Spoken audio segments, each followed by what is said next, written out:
باقی سر میں نے قرآن پاک کے بارے میں آپ سے پوچھنا تھا کہ قرآن پاک میں میرے خیال سے آپ کا عقیدہ یہ ہے کہ قرآن پاک جو ہے، وہ ہمارے پاس جو ہے وہ آپ کے لیے مطلب کہ یہ ہے تو آپ اس پہ یقین تو کرتے ہیں بٹ یہ مکمل نہیں ہے۔ اور یہ چیز ہے کہ جو ہمارے امام آئیں گے وہ مکمل قرآن ساتھ لے کر آئیں گے۔ تو پورا میں نے آپ سے یہ چیز پوچھنی کہ تو ہمارے پاس جو یہ قرآن ہے، آپ کو کیا لگتا ہے یہ کتنے پرسنٹ جو قرآن ہے آپ کے پوائنٹ آف ویو میں کہ یہ حجت ہے اور کہ کتنے پرسنٹ آف دا ٹوٹل قرآن ہے؟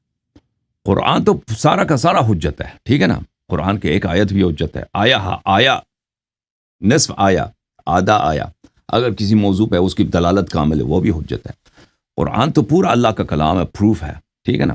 حدیث بھی اسی طرح ہے، حدیث بھی اگر صحیح ہے، اس کا پورا حدیث ہے، آدھا حدیث ہے، وہ بھی حجت ہے، وہ بھی اس پہ عمل کرنا، اس کو قبول کرنا بھی ضروری ہے۔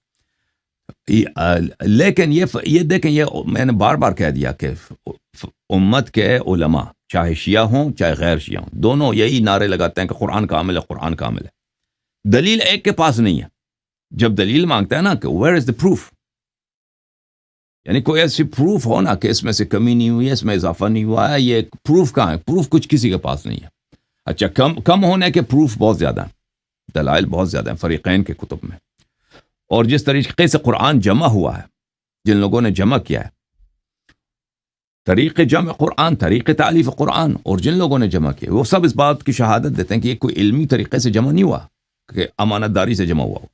اور جنہوں نے جمع کیا وہ سب لوگ ان کی ایمانداری پہ، ان کی امانت داری پہ، ان کی جمع قرآن میں اعتماد رکھتے ہیں۔ اس طرح نہیں ہے، اس زمانے میں صحابہ بڑے مخالف تھے۔ قرآن جو عثمان نے جو نسخہ جمع کیا تھا، اور ابن ثابت کا جو نسخہ ان لوگوں کا، تو صحابہ کی بڑی مخالفت تھی اس زمانے میں، اہل بیت علیہ السلام کی مخالفت تھی۔ تو لذا یہ کہنا کہ قرآن کامل ہے، ایک مدعا ہے، رٹا ہے، لگایا جاتا نا، تکرار کیا جاتا ہے، اور سب لوگوں نے سیکھ لیے بھائی، سب لوگوں کے زبان میں، اور کوئی دلیل کی طرف نہیں جاتا کہ دلیل اس کی کہاں ہے، کیونکہ یہ اتنی مشہور ہو گئی کہ سب سمجھتے ہیں کہ حتماً صحیح ہوگا، تبھی مشہور ہے جب سب کہہ رہے ہیں۔ تو اس کی شہرت ہی پہ اعتماد کرتے ہیں اور کہتے ہیں اس کی دلیل پکی ہوگی، کیونکہ سبھی کا عقیدہ یہی ہے۔ لیکن دلیل کسی کے پاس نہیں ہے۔ اس کے برعکس دلائل ہیں جو غیر قابل رد ہیں، غیر قابل انکار ہیں۔ اور یہ صرف قرآن مجید کا نہیں، پورے دین کا یہی ہے۔ احادیث، قرآن، اسلام کے دو حصے ہیں نا، ایک تو قرآن مجید ہے اور ایک سنت پاک ہے۔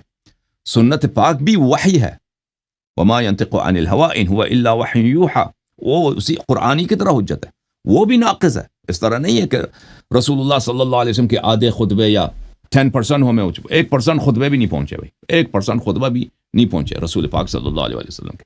ان کی تفسیر، قرآن کس طرح تفسیر کرتے تھے، کچھ بھی نہیں ہے کسی کے پاس۔ تو یہ پورا دین ہی ناقص ہے، بلا شک بلا رہے۔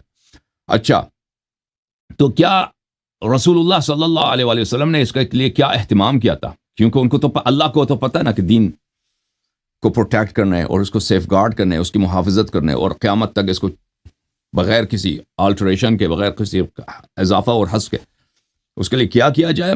اللہ اور رسول صلی اللہ علیہ وسلم نے کوئی اہتمام ہی نہیں کیا بھائی۔ ان کو پتہ ہے کہ پہلے بھی دینوں کے ساتھ یہی ہوا، تورات، انجیل اور باقی انبیاء کی سنتوں کو چینج کیا، ان کے کتابوں کو چینج کیا گیا، اور نبی صلی اللہ علیہ وسلم بھی اپنے امت کو بتاتے رہے کہ تم انہی کے نقش قدم پہ چلو گے، اور پھر انہوں نے خود کچھ نہیں کیا کہ میں اپنی دین کے حفاظت کے لیے کیا کروں۔ تو یہ نقطہ نظر یہ ہے کہ انہوں نے دین کے لیے جو بہت ہی مضبوط طریقہ ہے، سنت بھی محفوظ رہے اور قرآن بھی محفوظ رہے، کہ انہی جیسا معصوم ہمیشہ اس دنیا میں ہو، انہی کا وارث موجود ہو، جو اللہ کی جانب سے نبی صلی اللہ علیہ وسلم کی طرف وارث ہے، معصوم ہے، اور حامل ہے کتاب، اور حامل ہے سنت، اور تمام معارف اور علوم کا حامل ہے۔ تو یہ قرآن محفوظ ہے، سب کچھ محفوظ ہے۔ اب موجودہ قرآن کے کتنی فیصد اصلی قرآن کی وہ کیری کرتا ہے، اس میں موجود ہے، ٹھیک ہے نا؟ تو اگر آپ بخاری مسلم میں چلے جائیں، عبداللہ بن مسعود نہیں، ابی بن کعب، عمر بن الخطاب، اور عبداللہ بن عباس، ان لوگوں کے اقوال دیکھیں تو 90% قرآن کا چلا گیا ضائع، 90%۔ لیکن یہ ہم اس بات کو نہیں مانتے، یہ غلط بات ہے، یہ درست نہیں، اس کے دلائل بہت زیادہ ہیں۔ کتنا زیادہ ساقط نہیں ہے، اس سے کم تر ساقط ہے، لیکن کتنا ہے ہمیں دقیق نہیں معلوم، آدھا ہے، آدھا سے زیادہ ہے، آدھا سے کم ہے، اللہ جانتا ہے، ٹھیک ہے نا؟ ہمیں نہیں معلوم۔ اور قرآن کی ترتیب تو بالکل انہوں نے چینج کر دیا، صحابہ کرام نے، وہ بھی ثابت ہے. جی سر. ہاں سر، یہ جو ہم نے 90% کا کہا، یہ سن کے تو یقین کریں دل بالکل پریشان ہو جاتا ہے، کیونکہ یہ جی ہاں. چیز بالکل جو کہتے ہیں نا، ہمیں جو چھوٹے ہوتے سے بتایا جا رہا ہے بالکل اس کے برعکس ہے. تو باقی دیکھیں جو